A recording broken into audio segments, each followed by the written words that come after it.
In this video, I'm going to show you how to fix overheating issues still after the newest iOS 18.3 new update. And the first thing we're going to do is we're going over to our settings, and from in here we're going to our general, and there we click on software update.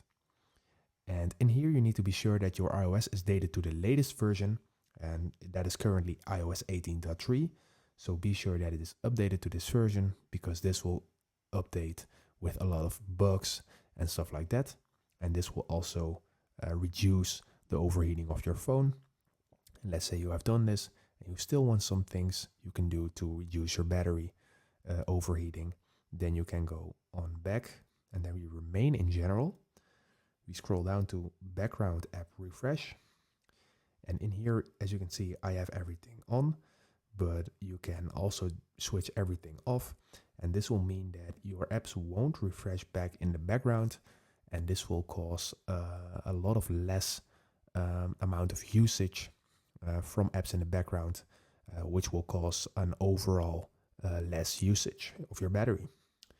What you also can do is you can go back and go to your battery section, and in here you can see data of your battery.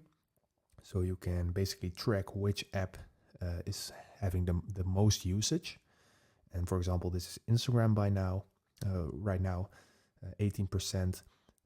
So you know which apps are causing the most usage, and these apps will also cause the most battery usage. And this in combination with running them in the background, as you see, for example, WhatsApp, Snapchat, and some other apps down below, can cause a lot of overheating. So please track your apps that are using the most of your battery, switch off background refresh for those apps, and then your overheating issues will probably be solved. So if this video helped you out, please leave a like and consider subscribing, and then I see you in the next one.